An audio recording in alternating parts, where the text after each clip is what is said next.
आज हम लोग इस लेक्चर में आपका एक्सरसाइज 1.1 के बचे हुए क्वेश्चंस करने जा रहे हैं। ठीक है, तो 6 तक आपने कर लिया है। क्वेश्चन नंबर 7 से हम इसमें स्टार्ट करते हैं, देखते हैं क्वेश्चन में क्या लिखा है और हमें क्या सॉल्व करना है। ठीक है, तो आइए पढ़ते हैं मेरे साथ पूरा क्वेश्चन, देखते हैं इस क्वेश्चन में हमें क्या करना है। लिखा है, tell what property allows you to compute. Tell what property allows you to compute. इसने ये कह रहा है कि बताओ कौन सी प्रॉपर्टी का यूज हुआ होगा जब हम ये सॉल्व करेंगे। मतलब कौन सी प्रॉपर्टी का यूज करके हम ये कंप्यूट कर सकते हैं। क्या कंप्यूट करने को बोला है? क्या हमसे इसका आंसर पूछा है? नहीं, इसने सिर्फ प्रॉपर्टी पूछी है। हमें सिर्फ बताना है कि कौन सी प्रॉपर्टी इस फॉर्मेट में आपको दिखाई दे रही है। तो क्वेश्चन क्या है, 1/3 इंटू ब्रैकेट के अंदर 6 into 4/3 bracket close age bracket के अंदर 1/3 इंटू 6 ब्रैकेट क्लोज इंटू 4/3। ये दो टर्म है, मतलब कि ये दो पार्ट हैं और हमको बताना है कि कौन सी प्रॉपर्टी के तहत इन्होंने इसको ऐसे लिखा है। तो आपको कुछ दिख रहा है क्या इसमें? जो भी मैंने प्रॉपर्टीज पढ़ाई थी उसके हिसाब से कुछ है क्या? देखो 3 नंबर है लेकिन तीनों दोनों पार्ट में सेम है। जैसे 1/3 यहाँ भी है, यहाँ भी है, 6 यहाँ भी है, यहाँ भी है, 4/3 यहाँ भी है और यहाँ भी है, और तीनों के पास साइन जो है वो मल्टीपल का ही है। तो अगर मैं इसको अपने फॉर्मेट के हिसाब से लिखूं, तो अगर मैं इसको लिखता हूँ a इंटू, ये हो जाएगा 6 के लिए b इंटू 4/3 के लिए c एज, यहाँ पे हो जाएगा 1/3 के लिए a, 6 के लिए b और 4/3 के लिए c। ठीक है, तो इस तरह का हमने कुछ पढ़ा था। कौन सी प्रॉपर्टी में हो रहा है कि आप किसी भी पेयर को एक साथ में लेके मल्टीप्लाई कर सकते हो। कौन सी प्रॉपर्टी थी ये? कौन सी प्रॉपर्टी थी, किसी को याद है? तो ये प्रॉपर्टी थी हमारी एसोसिएटिविटी। एसोसिएटिविटी में हम किसी भी पेयर को एक साथ में रख के मल्टीप्लाई कर सकते हैं अगर हमारे पास 3 नंबर गिवन हो तो। ठीक है, तो आओ देख लेते हैं इसमें हम क्या लिखेंगे। हम लिखेंगे here associativity property is followed, या यूज्ड भी लिख सकते हैं। बस हमें यही बताना था कि कौन सी प्रॉपर्टी यूज की है। यही हो गया हमारा आंसर। हमारा आंसर क्या है? Associativity property.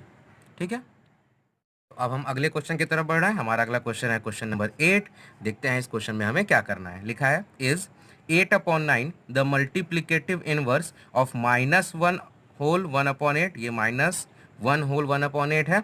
वाई और वाई नॉट। हमें बताना है कि क्या -1 होल 1/8 का मल्टीप्लिकेटिव इनवर्स 8/9 है या नहीं है। मतलब हमें चेक करना है कि क्या ये दोनों मल्टीप्लिकेटिव इनवर्स हैं या नहीं। मल्टीप्लिकेटिव इनवर्स क्या होता है? रेसिप्रोकल। ठीक है, तो एक चीज़ आपको बताना चाहता हूँ इस क्वेश्चन को करने से पहले, कि अगर मल्टीप्लिकेटिव इनवर्स चेक करना हो किसी का भी, तो आपको एक प्रॉपर्टी याद रखनी होगी कि दो नंबर जो एक दूसरे के मल्टीप्लिकेटिव इनवर्स होंगे, जैसे a, तो a का मल्टीप्लिकेटिव इनवर्स क्या होगा? 1/a।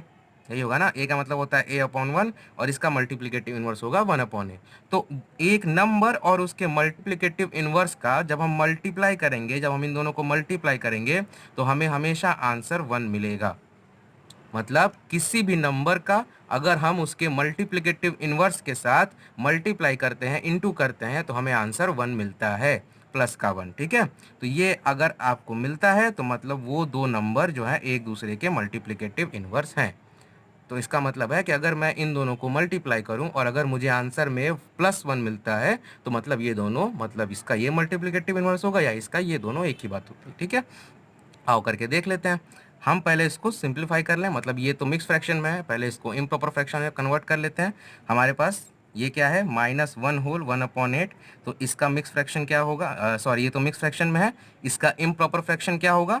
तो माइनस को साइन को ऐसे ही रखते हैं, इसको सॉल्व कर लेते हैं। ये हो जाएगा 8 1 जा 8, मल्टीप्लाई होता है, होल नंबर से डिनोमिनेटर मल्टीप्लाई होता है और उसमें न्यूमरेटर ऐड होता है। ऐसे ही सॉल्व होता है ना ये। तो 8 को पहले होल नंबर से मल्टीप्लाई करेंगे तो 8 1 जा 8 और इसमें न्यूमरेटर को ऐड कर देंगे, तो 8 1 जा 8 और +1, ये हो जाएगा 9/8, लेकिन किसका? माइनस का। ठीक है, तो मतलब अब हमें इसको और इसको मल्टीप्लाई करके देखना है कि आंसर 1 आता है या नहीं। तो अब कर लेते हैं। देयरफॉर 8/9 को अगर मैं मल्टीप्लाई करूं -9/8 से, तो देखते हैं क्या हमारा आंसर +1 आ रहा है कि नहीं। देखो, ये 8 से ये 8 कैंसिल आउट हो जाएगा और ये 9 से ये 9 कैंसिल आउट हो जाएगा। ठीक है, अब हमें आंसर में क्या मिलेगा, यहाँ पे 1 1 1, तो ये हो जाएगा 1 1 जा 1, लेकिन साइन है यहाँ पे माइनस का, और नीचे है 1/1 1, और इसको हम क्या लिख सकते हैं -1। तो क्या हमें +1 मिला या -1 मिला, हमें मिला है -1, ठीक है। तो क्योंकि हमें -1 मिला है, मतलब ये एक दूसरे के मल्टीप्लिकेटिव इनवर्स नहीं है। तो हम क्या लिखेंगे, हम लिखेंगे therefore 8/9 is not the multiplicative inverse as they do not follow multiplicative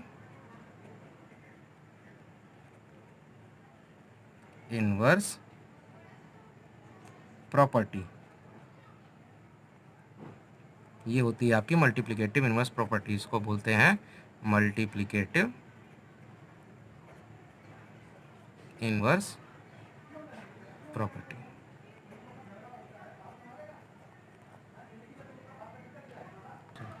तो अब हम आपको अगले क्वेश्चन की तरफ बढ़ रहे हैं, आपका क्वेश्चन नंबर 9, जो कि है, देखो क्या लिखा है, लिखा है is 0.3 the multiplicative inverse of 3 whole 1/3।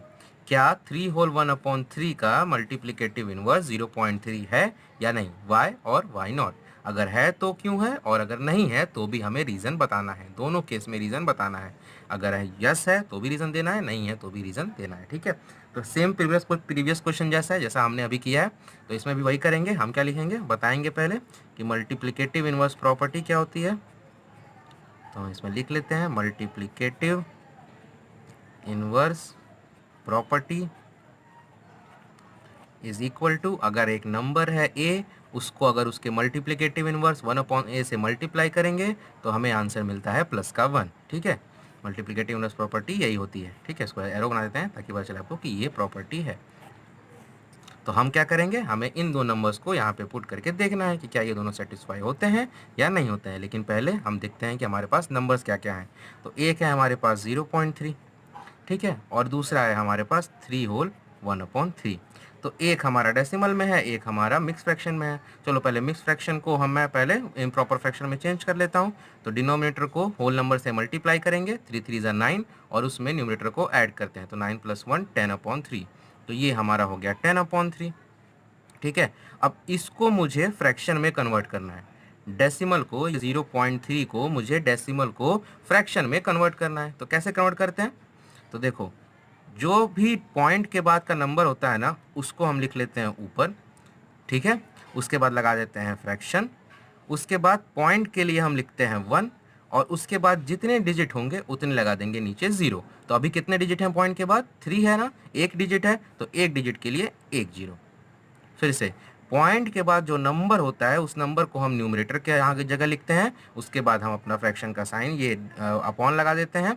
उसके बाद पॉइंट के लिए हम लिखते हैं 1, और उसके बाद जितने भी डिजिट होंगे उतने 0 लगाते जाएंगे। यहाँ पे हमारे पास पॉइंट के बाद सिर्फ एक डिजिट है, इसलिए यहाँ पे एक 0 लगाया है। तो 0.3 का फ्रैक्शन फॉर्म होता है 3/10। अब हमें चेक करना है कि क्या 3/10 को मैं मल्टीप्लाई करूँ उसके मल्टीप्लिकेटिव इनवर्स से एज पर द क्वेश्चन, तो क्या ये सेम 1 आ रहा है या नहीं आ रहा है। तो अब देख लेते हैं, ये 10 से ये 10 कट गया 1, ये 3 से ये 3 कट गया, ये भी 1। तो देखो ये हो गया 1/1, और इस चीज़ इक्वल टू 1, तो ये 1 के बराबर है। तो हम लिखेंगे therefore 0.3 is the multiplicative inverse of 3 whole 1/3 as it satisfies the multiplicative inverse property. क्योंकि ये मल्टीप्लिकेटिव इनवर्स प्रॉपर्टी को सेटिस्फाई कर रही है, इसीलिए ये दोनों नंबर एक दूसरे के मल्टीप्लिकेटिव इनवर्स हैं, ठीक है। तो अब यहाँ तक मैंने करा दिया है। इसके बाद आपको फिल इन द ब्लैंक्स और राइट द 1 वर्ड आंसर है, तो वो आपको खुद से ट्राई करना है। अगर आपको नहीं आता है तो मैं उसके आंसर्स आपको दे दूंगा, ठीक है। यहाँ तक ही आपको करना था। इसके बाद हमारी एक्सरसाइज 1.1 कंप्लीट होता है।